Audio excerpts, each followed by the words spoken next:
the Navy. So I was born in South Carolina, stayed there for 2 weeks. We went to Maine with my grandparents. Then from Maine, we went to Florida. Then from Florida, we went to Louisiana because that's when my parents started having problems and separated. And then Hurricane Katrina hit Louisiana, and then we went to Texas. Oh, yeah. So like Hurricane Katrina was like a moment for you. Yeah, some of my first memories are actually Hurricane Katrina, like being on my aunt's lap in the back seat, and as we're driving away from New Orleans, like, I forget the name of the bridge, but like it goes over the Mississippi River. The water was like on the same level as the bridge. So what did you start doing when you came to Dallas? When I came to, well, I was like literally in kindergarten, so most of my life occurred in Well, I Dallas. mean, as like what was going on in your life once you reached Dallas? Yeah. Once I reached Dallas, we moved into this like shitty ass apartment complex called Foxmore Apartments. Um, Literally, it was like me, my mom, and my grandma, um, and my mom's abusive boyfriend. So that was fun. Uh, and I was like going to kindergarten and like I don't know, like life then was a little hectic because like my mom would always like get in fights with her boyfriend, and then I'd be back and forth between my mom's house and my grandmother's house, and like we just moved a shit ton and moved a lot because like my mom never had like a stable job. So like most of my memory from like my early childhood is like blocked off because there was like a lot of trauma that I tried to like get rid of. So when would you say that like your life really started for you then? I think my life, okay, flash forward a little bit. After that abusive boyfriend, my mom had got married in around like 2012. And from like 2012, 2013, she had this really religious husband.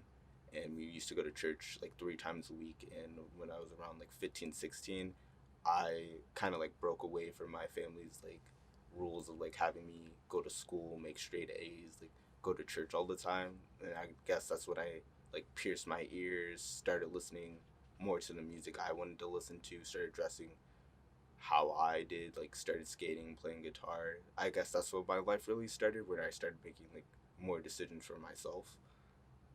Because that was around like middle school. Yeah, that was like more like my first year, like first 2 years of high school. Middle school, I was very like trying to be like the perfect like kid. Like in middle school, I was like in debate robotics. I tried to make like straight A's.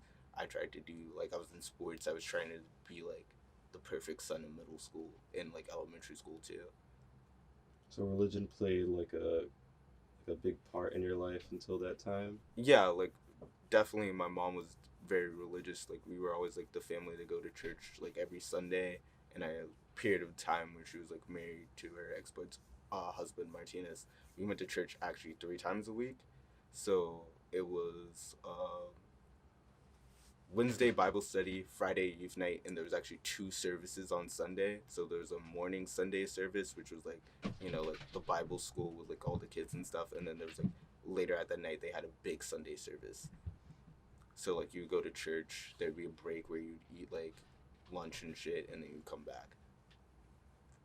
Did you ever find those enjoyable? Hell no, I despise every moment of going to church because I think since a small age I always doubted the existence of like not necessarily a higher power, but like the God of Abraham, like like the God of like the Jews and like Christianity and stuff, and Mm-hmm. that never really like clicked for me. So like the whole time going to church, I kind of felt like an outsider, and I never really believed what they were like telling me. I always felt like I was like putting on a mask for years and years going. So that mask, it like kind of came off. You feel after like high school, like Yeah, like I felt like I don't know. As I got older, I was kind of like tired of like playing like trying to be someone who I really wasn't on the inside. you said you started skating and stuff, right? Yeah, like I met this kid named Jacob, and like we would just like hang around in his neighborhood, and well, he more skated. I more like rode like BMX bikes and stuff, and we started like skating. This is like at this time he lived in Marshall, Texas, and there's like back roads and stuff, and we'd go ride like dirt bikes and like ATVs, and that's like when I like started like smoking weed and everything, and it's just like we would just like go hang out and like chill. Like that's when I really started like to have friends, because like growing up I didn't have that many friends because we moved so much, and this is like when I actually started having like connections with people. There always seems to be, because I used to be a skater too. Well, sometimes I still skate, but there's always seems to be like a connection between getting into that scene, whether it be like skating or BMX, and like the use of a substance. Like, what what was your experience with that? Yeah, like it was like literally like we were just like going out. Like my friend had a ramp. We were like riding our bikes and shit, and like I feel like that happens a lot. Like you'll go to like the skate park. You'll go to your local park, and you'll see like the older kids smoking, and you just like it becomes normal. Like you start listening to like the music and stuff, and all the rappers and all the bands you're talking about is like talking about like smoking and drinking. So like you see it as part of the culture, and you see like the older kids who are like better at skating and stuff, and you want to be like them. So I think like you kind of like gravitated towards more like, and then eventually like the older kids, like as you go more, start to accept you a bit more. So like then you get to the point where like I'm smoking, and like well they're smoking, and then like they pass you the joint, and like I don't know, at that time I had like a skewed perception on drugs. Like I remember going to school and hearing about drugs and like all the things that they would do, and not think it was a bad thing. Like they always trying to make it sound like an escape. I'm like, yo, like I wish I could just like do something to feel better. So like when I had the opportunity, I just took it. So you found like weed as a something to make you feel better. Yeah, like something like to like take off like all the stress that was like going on at home and shit. So can can you tell us about your first experience that you Uh, had with weed? Yeah, Mm. so went over to this kid named like we were like I said we were like BMXing and like on the street and shit, and then we went over to this kid named Thomas's house, and he was like rolling up, and honestly he was like in his kitchen. I'm like, yo, why are you rolling up fucking tea leaves and shit? I was like, yo, bro, this is weed, and like he was like, do you smoke? And of course like at the time I like fucking lied. I was like, yeah, of course I smoked, and he lit the joint, and like he passed it around, and I honestly don't remember being high or like playing around like to like a placebo like how I thought it'd be high. I just remember having a ton of anxiety and being anxious the whole time. And then like for the first couple hours I don't think I was high at all. And then his like older cousin came, and I had a crush on her at the time, and she rolled another blunt. And then that time like she passed the blunt, and she was like, no, you gotta inhale. Like it was like, if you're smoking earlier, like bro, you don't smoke, like you really gotta inhale. And that's what I like really started smoking. I tried to like face the blunt, and I felt high for the first time. And I just remember like I wasn't anxious anymore. Like for the first time, like I was like able to like just like let go and like relax in like a social situation, because like I'd never been able to like, I don't know, like let go of those nerves, or like like earlier I was talking about like wearing a mask at church and stuff. Like it felt like I was just able to be like me and chill. Uh, did any other after like your first time with weed? You obviously did it plenty more times after that, right? Yeah. Were there any other times where like you were introduced to some harder stuff? I wasn't really introduced to harder drugs until like I was like 16, like 2 years later. Like after the first time I smoked weed when I was young, I didn't really smoke every day. Like smoking every day actually happened later in high school, after like the first like serious relationship I had. After that heartbreak, then I started like smoking every day and not caring. And I know in Texas, there's like a huge, or used to be, probably still is. There's like a huge thing with lean, codeine. Yeah, all that shit. I only had lean once, but I did have like codeine pills. Like I think that was like pretty like popular because like when kids would get their teeth pulled, they'd give you like the codeine 50s. So a lot of those would like circle around like high school. What was your only? You said you only tried lean once. Yeah. What was that like?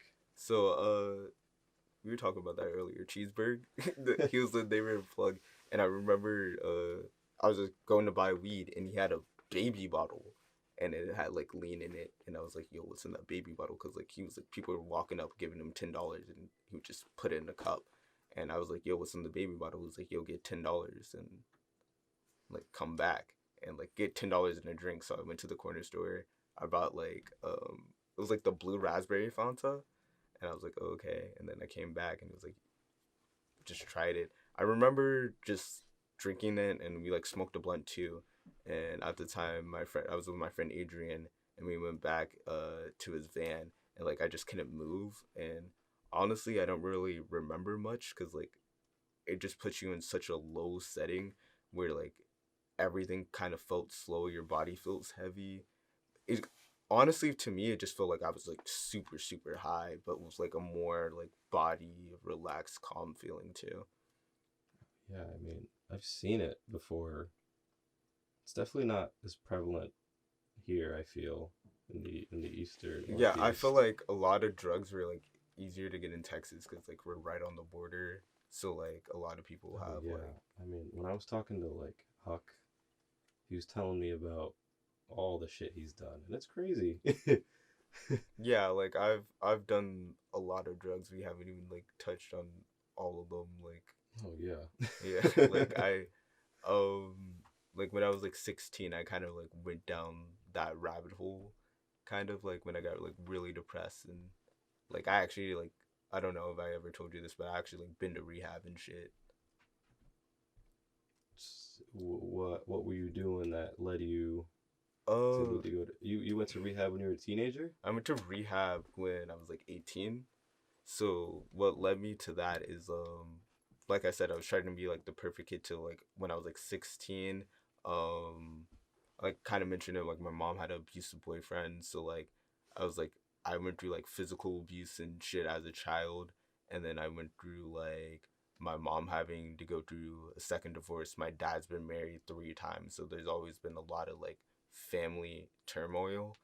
And like when I was 15, I met like the first girl like I was in love with, quote unquote. And like after we broke up, like I stopped caring about anything, and that's kind of where I like fell into like like hanging out more with the kids who like smoked more and shit. So like from weed I started like taking tabs, doing shrooms, and then that led me to trying Xanax for the first time.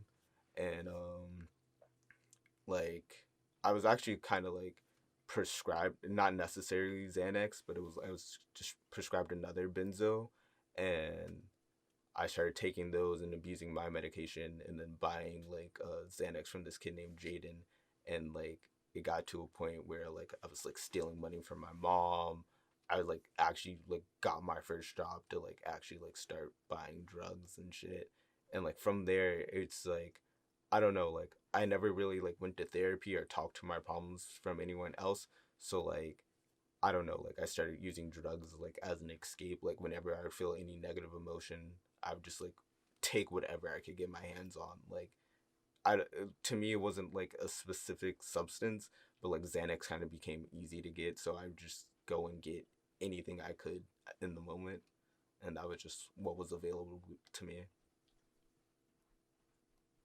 So would you say that Xanax was kind of your drug of choice at the Yeah, I would time? say it was like my drug of choice for like the longest time.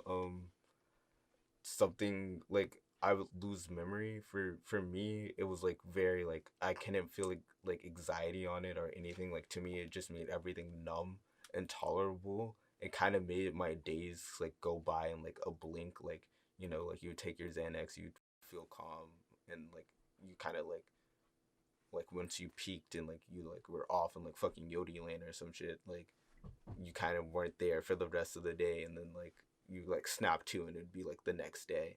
But then that kind of got worse and worse. Where like I'd kind of like snap too, and it'd be like 3 4 days. And it got when it was like at its worst, it'd be like times where I would lose like literally weeks of memory. Like 2 weeks would have passed, and I have no idea what happened in the past 2 weeks. That's crazy. Losing. 'Cause I know there's plenty of. I've heard stories of people that do like, let's say, like Molly or something, Hmm. and they'll just wake up in a completely different Yeah, place at a like completely different time. But I never knew Xanax could do that. yeah, like you literally like lose chunks of memory, and like it's like similar to like blacking out on like alcohol and shit. And like it never got to the point where I like really wanted to be addicted and whatever, but like benzo withdrawals are like pretty intense too. So like when you're leaning off like benzos, like you can literally like get seizures and shit, and like you feel terrible, and like I don't know how to like describe it. Like you literally like get physically sick. So I hated that feeling, so I just kept doing it. So what would you say is one of your like scariest experiences? My scariest experience was like the first time I like OD'd. Um, like my sister found me. I took a bunch of like Xanax, and I was like in my bed, and like she was like banging on my door, and she was like, "Yo, like you didn't open the door for like hours and hours," and eventually like she like went in my room, and like I was like on the bed like sprawled out, and like she like didn't know what the fuck to do, but I was like still alive and whatever, and like she didn't call like the hospital, but she like when I came to, and like she was able to get my attention and everything, like she like had a serious talk with me, like, yo, like you need to get help, you need to get something. And like unfortunately I did end up ODing a second time after that, and after that that's when I got help and like went to rehab and shit. But yeah. I know there's been a few times where you've had to like hit somebody with the Narcan, right? Yeah, I've so that's happened in rehab, that's happened like at parties before. The most recent time is actually when I was in rehab. We were like driving by, and we were like on Mass Ave because I went to rehab in Massachusetts, and we saw this guy like nodding off, and like I was like stop the bus, and just got off Narcan him. There's been a couple of times where I've been at parties like when I started doing Xanax, like of course that shit's laced, so like it was normal for like me and my friends to actually carry fucking Narcan, like literally like kids would like go to like CVS or like the local Planned Parenthood and like boot up on Narcan just in case at parties and shit. And like it kind of became like normal sometimes, like or at least like with the kids who did like lean and like oxys and shit, where they would have like Narcan and shit, where they would like pop oxys and like oh like by the time they got home they would just Narcan up, like literally to like be sober for the time they got home. Yeah, I've heard a few insane stories about Narcan before.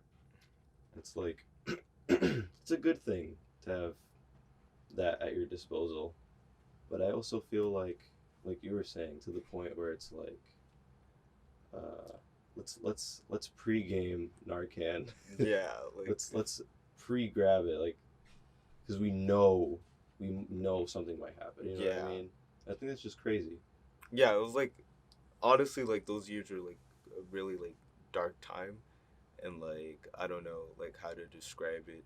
Like it's not something like I was like proud of or like anything, but like I don't know like when you feel like really addicted to a substance or like really brought into a substance, it like kind of like changes your whole life, because like my whole drive for anything was just to get money to get high. Like that's all I cared about. And it's not like you don't care about your family, you don't care about yourself, and like you don't have like a normal life and goals. It's just like you try to do those things, but like you've gotten to the point where you've convinced yourself that like you can't do any of those things if you don't have that too.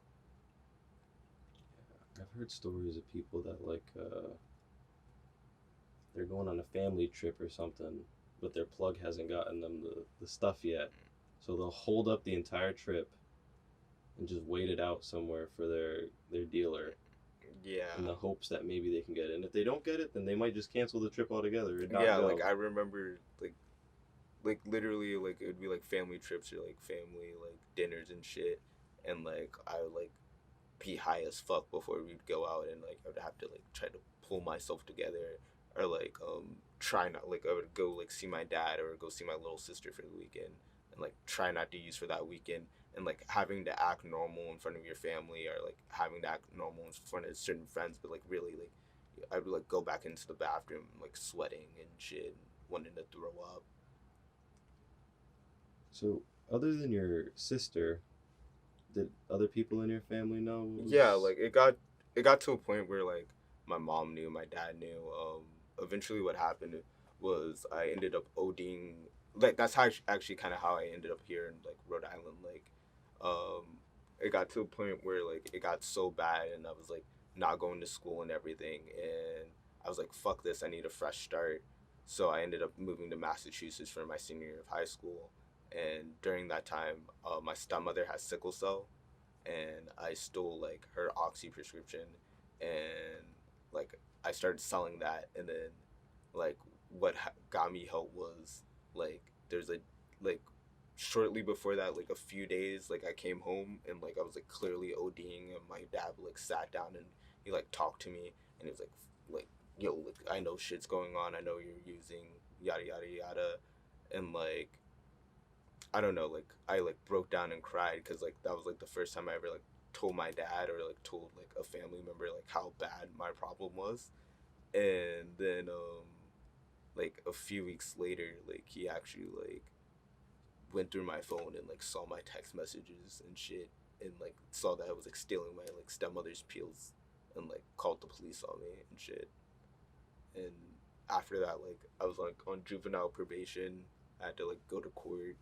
I had to like go to this thing called Cushion House in like Boston, and like it's like a boys' home, and like you stay there, and like they give you like therapy and shit, and like yeah, like it was a lot. I don't know that I like to like describe it, but like Did you feel like that was the right like choice to make by your dad to do um that? Call the police on you? yes and no. Like yes, like it got me clean and kind of like got me on the right path. I feel like at the same time it kind of like derailed me too, because I was like going to normal high school and I was still getting like good grades. But I feel like after like I got that label as like being the addict in the family, or like that black sheep, or like the person in the family that used to do drugs, I kind of like I don't know, I kind of stopped holding myself to a higher standard, and like I kind of like really like beat myself up. But at the same time, I don't know. Like I had that authoritarian figure with my mom. I feel like a lot of the time, like what I really just needed was just like I felt like I was neglected a lot as a child. Really, I just needed like a parent to like pay attention and not like just tell me what to do. I feel like what I really needed was like yo, just like sit down and like actually like talk to me, like understand me and shit. Did you ever find somebody like that in that time of your life? Um, Like after everything went down? the kinda.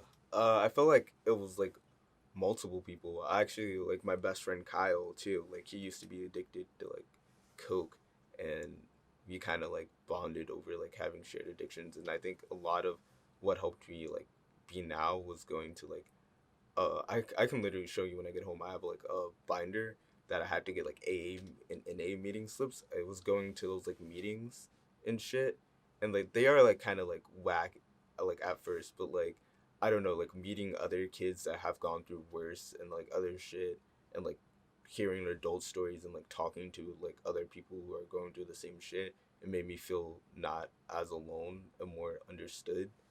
So even though I don't really have someone I talk to this like about on a daily right now, I feel like I got a lot of tools in those years to help me like better like manage that shit. Um, when you finally got here to Rhode Island, Yeah. um, when exactly did you get into the whole hardcore Like last year, last year? like last March, like I spent a whole like my first year in Rhode Island was mainly um I came here and I spent a lot of time with my ex, and like she's from like Coventry, and like that whole time was like mainly just like generic ass Rhode Island shit, just riding around smoking weed with her. And then like we broke up in December 2021, and then 2022 like I spent a lot of time going to Boston and shit, and I always like thought about being in a band and like wanting to like get into like a local scene. So like in February I met like my old friend Daniel, and like we were just like he wasn't in the scene, whatever, I was in the scene, so I was just like we literally I went online and like looked for like local punk shows and whatever, and found my first Catalyst show and went. Oh yeah, I remember my first Catalyst show. That was my first show too, dude.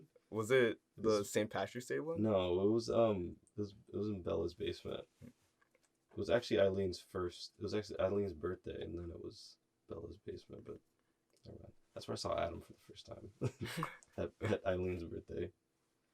But yeah, I mean, the scene when I joined, we were in there at around the same time. I got in there in like May, but like the scene at that time, I feel like what we have here is a lot more tame compared to the shit that you would see in other places. Yeah. But there's still some like heavy shit going on, I feel. I mean, I don't know if you know, but you got people like I'm about to start name dropping right now. You got people like you know, right? Yeah. And fucking and they're doing like lean and shit. It's crazy. Like I've seen them like nod out at shows and shit, you know what I mean? Yeah. And I just feel like I hope there's not like a paradigm shift happening or whatever where kids start doing this shit, but I feel like I feel like they're getting like kids now are getting into heavier shit. yeah, I feel like kids now are getting to like heavier shit like easier. Like nowadays, like fucking nicotine's like chewing gum.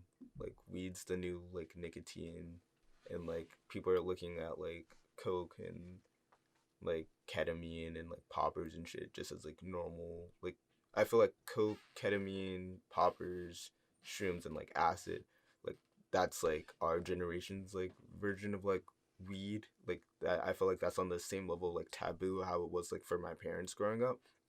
And those drugs are definitely like a lot more dangerous, but I feel like a lot of like our culture and like youth culture has like destigmatized and made it like kind of normal to use.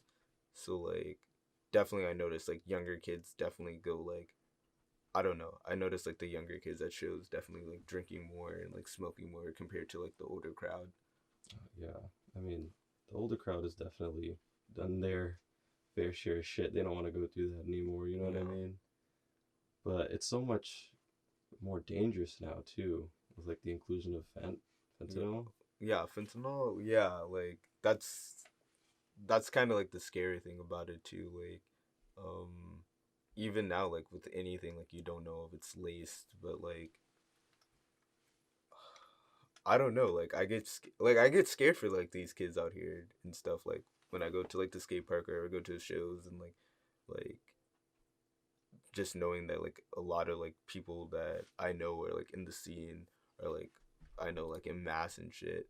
Like a lot of them use drugs and shit, and it's like yo, like any of them could get some shit that's laced, and they're just out of here. Have you ever had an experience with fentanyl or seen one? Um, I personally don't believe I've had an experience with like fentanyl. I probably like statistically with the amount of like Xanax and like other drugs I've done, I probably taken it before. But like luckily I wasn't at the point where like I OD'd. I know plenty of people who have relatives and like friends who like are addicted to it, and like I've heard plenty of stories and had like people from like my old school in Quincy High like OD from like fentanyl, and like I just see that shit like oh somebody I used to know, or like like a relative or like a coworker like died, or like like I hear like my aunt and like one of her friends like kids just like died from fentanyl. So like I hear about it like all the time. It hasn't really hit home for me yet, but like kind of like yeah, like I hear about it in like the community all the time. Like you hear about kids ODing all the time. So Yeah, that's something I'm glad we're not seeing here much. yeah, like I think a lot of people now just like are smoking weed and kind of like I don't know. I feel like not to like bring in fucking SoundCloud rappers, but I feel like a lot of like people like oh like Peep died and like Juice WRLD died. I feel like that low key did have like an impact on it because like people were like I feel like when you're young you kind of have that like God complex or like you feel invulnerable and shit. And then I guess like I think it was a real big problem like more like 2017 2018 when like fentanyl was like first hitting the streets and like kids were like dropping like flies. I think now a lot of like a lot of kids now don't really like fuck with like the pills and shit anymore, but like it's still a problem, but like I don't see it like being pushed like how it used to be like. I feel like something to be afraid of. This is a question I'm asking. Like, do you think that something that's a little more concerning, seeing as how like we're our like the generation is like skipping that phase or getting through that phase of pill popping and stuff. Do you think like coke is going to become a bigger thing? I don't I think coke's too expensive honestly. But um I think I think it's like whatever's cheap on the market and like kids can get a hand of. Like think about it, like most kids are like fentanyl is actually pretty cheap right now. Or I know like meth's pretty cheap, but like I know like Western Mass has a big meth problem, and like I think it's you whatever dealers can make as accessible as possible because I think a lot of like youth now have like mental health issues and whatever and they're looking for escape, so it's like whatever they can get their hands on that's like the cheapest and most accessible, that's what they're gonna take. It doesn't matter what drug it is. Like literally the crocodile could be on the market in like 2 weeks, but if it's like $3 and kids could buy it, I'm pretty sure it'd probably pop off. Something I've seen a lot recently is poppers. Yeah. The first time I heard about it was at a show. Yeah, I actually did poppers at the last Catalyst show. They sell that shit at like gas stations. What is a popper or Um, poppers? my understanding of it, it's like it's pretty much like a energy drink, but like if you're inhaling that shit, it feels like you just like shotgun like 3 Red Bulls. It makes your like heart beat faster and shit. And You, it's not like a smelling salt. yeah, it's I really don't fucking know, bro. Like I really like I guess I should know what I'm doing in your body, but for me it's like it gives you like a boost of energy. It's supposed to like increase your blood flow. Um that's all I know about it. Like for me, like you get lightheaded for like 5 minutes, like you can feel your heart race and you have like a whiff of energy and then it's just gone. Yeah, like I saw these two kids doing it. Liam and Garrett, they're doing it right in front. I got a whiff of it. I was like, whoa, this is crazy. Like I didn't like it at all. I just got a whiff of it and it like woke me up. And I was like, I don't like that. Yeah, no, Not. it's I mean, you know me though. I don't touch any of that shit. I don't even yeah. touch weed anymore. Have the occasional drink, but They that's literally really it. sell that at gas stations and that's the thing. Like Never gonna catch me doing a popper at a show. It's crazy. no, I just know poppers is actually like big in the gay community, cause like it's supposed to like help you like loosen up your butthole. That's crazy. That's like actually a true thing. Uh, But what are some other experiences you can tell me that, you know, like getting away from drugs, like what's some that's other things in your life that you feel have played like a big part in who you are now? uh definitely kind of circling back like getting abused as a child. that shit was not fun.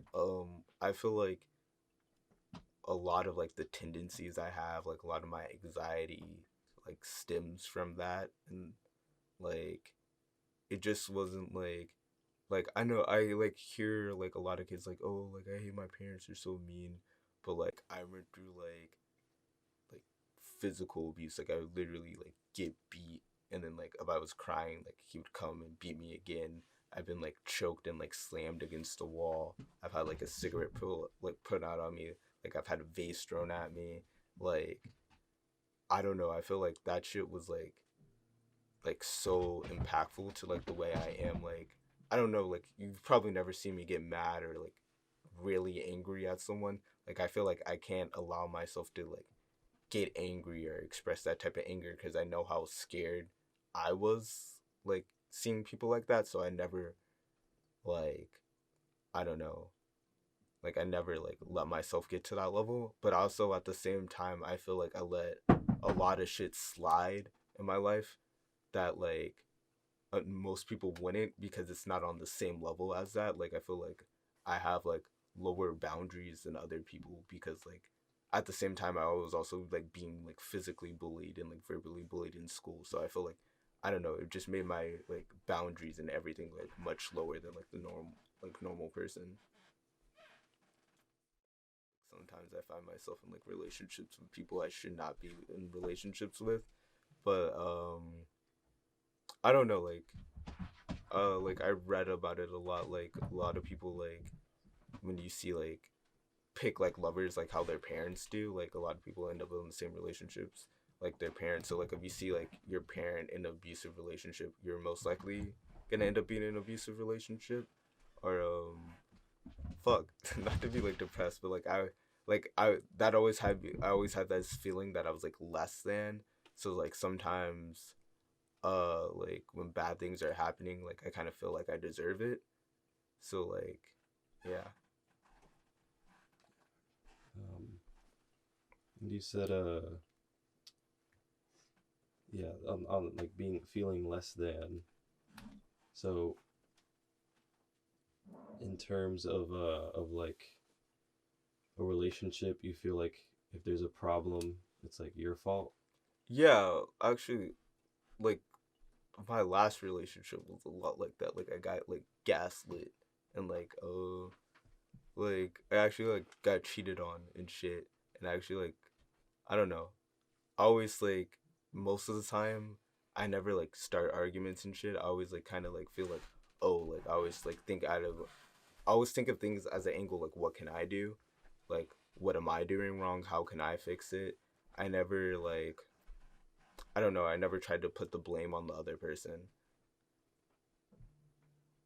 But do you feel like then when you're looking at it, it's always in retrospect, but in the moment you never seem to think like, hold up, wait a minute, Yeah, they're like in the they're they're out of line. You know what yeah, I mean? like in the like in retrospect, it's like sometimes I look back like, damn, I was like being a fucking little bitch, but like, but then like in the moment, I think sometimes I like do like snap back like in my head to like when I was like a kid and I was like going through all that shit, and it's just like I'll just like let it happen, or like um like I guess I kind of have like a fear of being abandoned too. So it's like, oh, if I like speak up and like have this boundary, then I'll like lose this person, and like I don't know, like that kind of like stops me sometimes from like setting boundaries with people or like speaking up for myself because like I don't want to lose that person, but at the same time, it's like yo, like I need to have like respect for myself.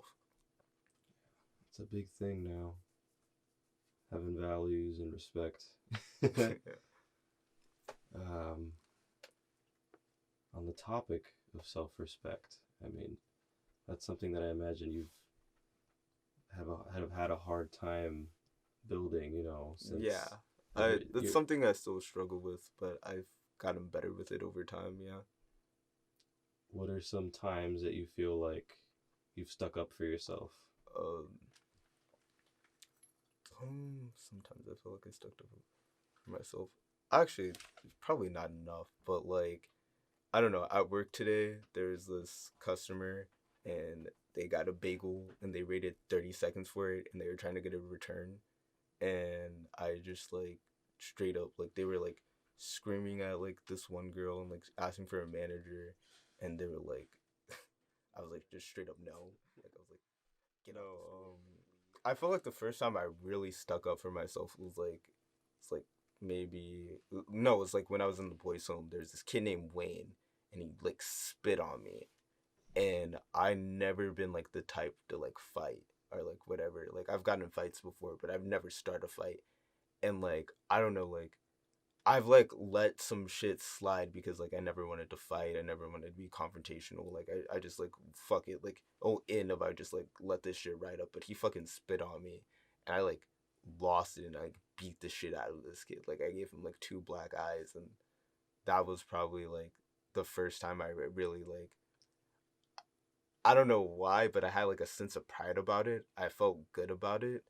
But like at the same time, I didn't feel good about it. I felt really bad about it because I feel like I sank to the same level as like an abuser or somebody. Like I didn't want to like hurt other people, but like in that moment, I let it get the best of me.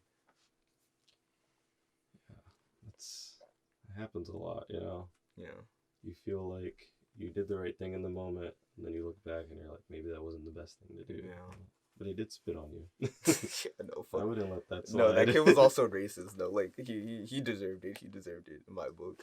So, the boys' home was here. It was in Mass, Yeah, right? it's a mass. It's called the Kush House. There's a boys and a The girls Cush side. House. The Kush That's House. crazy for a boys' home. It's called like the Cushion House, but we call it Oh, the Kush House. Yeah. so what are some other? Because I would imagine that there was some crazy, pretty crazy shit happening in there, Yeah, right? no. Um, I don't know. It was actually kind of fun sometimes. I'm not gonna lie. Like, other than that, like there's some sad shit. Like, there was this kid named Derek that like he was like getting sober and shit, and then like as he was about to graduate the program, his like girlfriend cheated on him, and then he ended up like going back. You would see a lot of kids come in for a few days and then just like straight up leave or run away. I remember one time they did heroin literally in the bathroom. Like it was really depressing, but like encouraging at the same time because like you would see one kid succeed and get through the program and like turn their life around, and then at the same time you see kids go in and out, in and out. Um, there's fights all the time. There's constant yelling. You have to worry about your shit getting stolen. Like all the kids seem nice, but like of course like a lot of them are dealing with addiction and shit. So it's like sometimes it's like you didn't know if they were putting on a mask. You didn't know if they were struggling. Like everyone was going through that. But I feel like the kids that like stayed there for the like you're supposed to be there for 6 months, and I feel like I only stayed for 4, and then I ended up leaving, and then I changed like my like I was on like juvenile probation. I changed like the limits and shit for that, so I didn't have to stay there anymore. But I feel like as you stayed there longer, you kind of got closer, and you like realize like I don't know, like I still talk to some of those kids and like whatever. Like it was weird because like you didn't trust them, but at the same time you really trusted them, and you had a bond because you had like this understanding, like connection of experience that like most people wouldn't have gone through. And we did some pretty crazy thing. Like you could get to the roof, and like the boys and girls side of course were disconnected, but we were like to see the girls. We were like late at night because the weekend staff were chill. Like you weren't allowed to have a phone there or whatever, but the weekend staff knew we all had phones. We'd sneak them in because there was like a Target down the street, and we'd go buy like fucking track phones for like $30, and we all like we had to like hide our phones, and like it was like, common for like people to get their phones stolen or like like there would be checks for like phones and shit, but like we all ended up like still getting them, and like we would meet in like it was like room 5.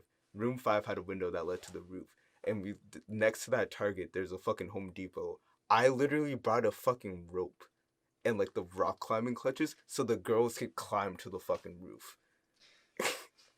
And we You're would like meet up on the a roof. wizard. Dude, no, it was honestly dope, and it was like kind of fucked up too. Like we had drug tests every Thursday, but kids figured out ways around that. Like they didn't watch that. Like there was a period of time where like a lot of kids were like doing drugs that wouldn't pop on drug tests. So like some kids would drink because like alcohol can get out your system in 3 days. Like kids would sneak in alcohol, kids would like sneak in like mad kids would smoke K2 because K2 doesn't smoke on tests, and like I would see kids like smoke K2 and like tweak or like huffing axe cans, and like I don't know, it was a shit show. But like at the same time, there was like fun moments too. Like we went on a cruise, and like I kissed like my first like sex worker. Like she was no, On the she was like cruise. hot. Her name on like TikTok was like Pixie Fairy, something like that. What like dude, one of those hot ass e girls, like right? And she was like helping the DJ on that, and I asked her for a kiss, and I got that kiss, and that was one of like the best moments of my life in that single second. I don't know why, just being a little simp, but We can't blame you. yeah, but like I don't know, that cruise was fun. Like we like danced and shit.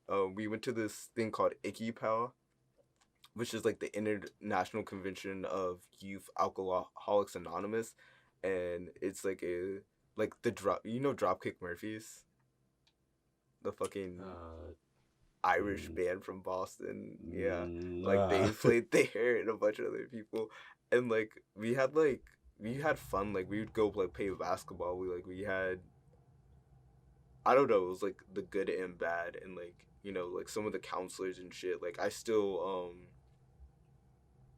talk to some of the counselors. I'll still call them up and like check in and shit. But I don't know, like that. I try not to like think about it, and I know like I kind of get like disconnected because like a lot of shit happened in like such those small periods of like years. That's kind of hard to like piece all together in such a short time. Well, thank you, Shimon, for Yeah, the interview. yeah. Really appreciated the talk. I'm sorry if that was fucking depressing. No, don't worry, don't worry.